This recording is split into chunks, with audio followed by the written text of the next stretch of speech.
Manuel García Murillo, com tals d'altres, procedeix d'Extremadura, nascut a Puente Molí, arriba a Catalunya buscant, evidentment, un lloc de treball on poder desenvolupar el seu procés vital. Més tard, al arribar a Catalunya, s'instal·la ja a Lloret, desenvolupa la seva activitat en el que abans era l'Hotel Casino Royal.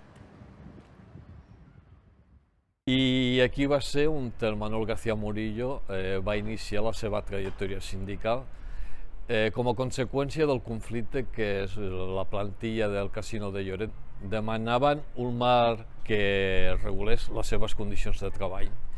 S'inicia un procés de vaga. El personal del casino instal·len en aquest carrer on estan ubicats ara el seu campament durant les nits. I durant 3 mesos varen fer estoicament aquí unes acampades que malauradament va finalitzar amb l'acomiadament d'una part de la plantilla. El conflicte acaba sense acord, una part de la plantilla és acomiadada per part de la direcció del casino, entre ells el Manuel García Murillo, i també la que més tard seria la seva companya, la Gemma, companya que també, malauradament, es va deixar no fa gaire.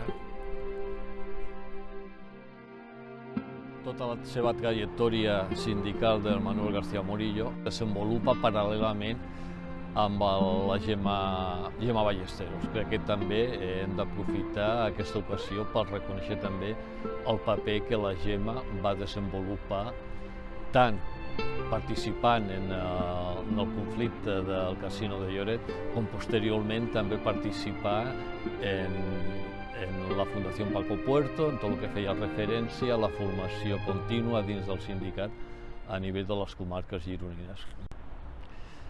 Un cop finalitzat el conflicte del casino, que comporta el seu acomiadament, s'estableix la seva col·laboració en l'activitat del sindicat participant en els processos d'eleccions sindicals, la concentració de processos d'eleccions en l'any 1982. Temps després es tractava d'organitzar el sector de comerç.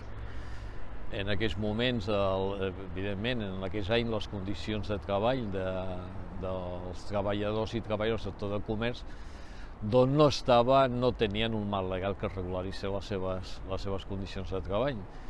I aquest va ser la seva principal intenció, com es podia organitzar el sindicat de comerç a nivell de les comarques gironines, donant cabuda a totes les empreses que en aquells moments desenvolupaven i havien implantades en el territori, però que sense marc regulador les condicions de treball eren molt precàries. A partir d'aquí, contactem, comencem a treballar i desenvolupar el projecte de FECOT a nivell de les comarques gironines, comencem a negociar un dels primers convenis del sector de comerç. Fins a data d'avui, podem dir que aquest va ser un dels seus objectius principals, l'organització dels treballadors i treballadores del sector de comerç. Sembla que han passat molts anys, però cal tenir present i que en aquests anys les jornades del sector la mitjana eren de 50 a 54 hores, una cosa impensable avui en dia, en el que afortunadament la majoria de la gent n'hi ha un conveni col·lectiu, tothom té molt assumit que la jornada de treball setmanal no pot superar les 40 hores, però que en aquells anys, parlem dels anys mitjans, dels anys 80-90, aquestes condicions de treball no es donaven. Cal remarcar que, fruit de la nostra participació a la mesa de negociació del conveni de comerç, es va aconseguir un salt qualitatiu molt important. Penseu que en aquells moments aquest conveni tenia una afectació aproximada de cap a 20.000 persones treballadores a nivell de les comarques de Girona. Esclar, haver arribat fins aquí doncs, va ser fruit de negociacions molt intenses, mobilitzacions en el sector. Hi havia les condicions i aprofitaven aquesta tessitura per poder anar sumant cada vegada més drets en el conveni de comerç fins al punt d'avui. Em sembla que teníem molt clar que el sindicat tenia de ser una eina que garantís millors condicions de treball en un sector que en aquest moment estava molt dispers i en el que la incidència sindical era pràcticament nul·la.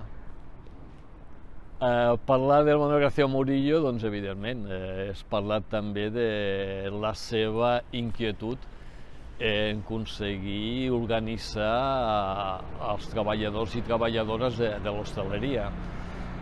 Lloret de Mar és un municipi emblemàtic en tot el que fa referència al tema del turisme.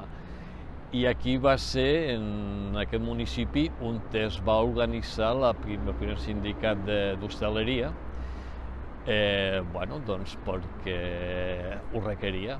Estaven en una situació també en el que era pràcticament la llei de la selva, i aquí l'activitat que es va generar fruit de la participació també d'altres companys d'aquí del sector de l'hostaleria va donar els seus fruits.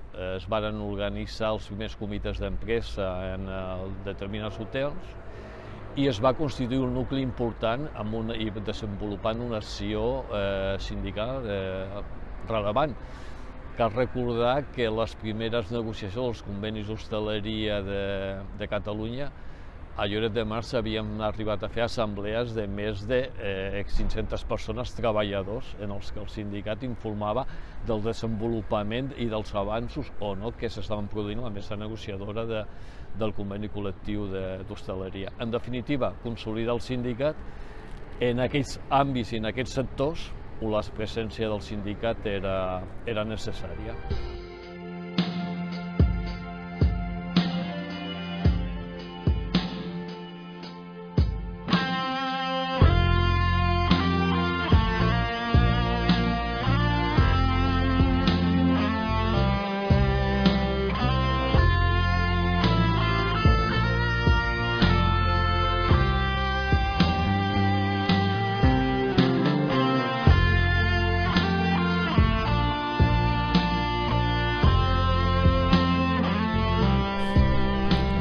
En el 2014 es fa la constitució de la Federació de Serveis, la que varen formar part la FECOT i Confia, i el Manuel García Murillo va ser una de les persones que va entendre perfectament que aquesta fusió era necessària per tenir més capacitat i ser més útil en la representació de tots els sectors que quedaven dins d'aquesta Federació de Serveis.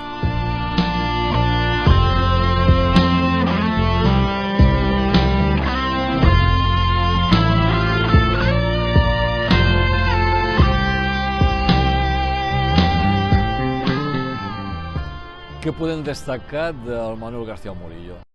Jo crec que el llegat que ens ha deixat és la seva capacitat d'integradora de totes les sensibilitats que hi havia en aquest moment i que encara n'hi ha dins del sindicat. Recordo que molt sovint comentava jo que cal recordar que a vegades els altres també poden tenir raó. Fruit d'aquest tarannà, d'aquesta manera de ser, cal recordar que el Manuel García Murillo arriba a la Secretaria General de la FECOT, on els sectors predominants llavors eren l'hostaleria i el comerç, curiosament d'una persona que provenia d'un sector molt minoritari dins del que era la FECOT, que era el joc.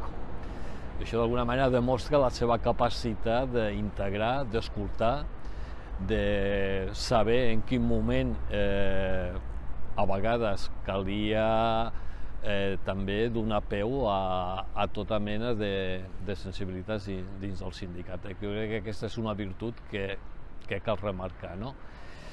També el tema que sempre plantejava que primer escoltar i després que les decisions que es prengués dins del conjunt del sindicat eren les que tothom tenia d'alguna manera dur a la pràctica. Varen ser uns anys en els que, com deia abans, venien de sectors que estaven tenint unes condicions de treball molt desregulades, i que el seu compromís amb l'organització sempre va quedar molt de manifest. Aquest és d'alguna manera l'aprenentatge que jo crec que a mi personalment em va deixar i que crec també que a nivell del sindicat són virtuts que cal reconèixer i que cal valorar i continuar una mica amb la tasca aquesta d'escoltar, integrar i sobretot ser fidel a allò que ens comprometem a fer.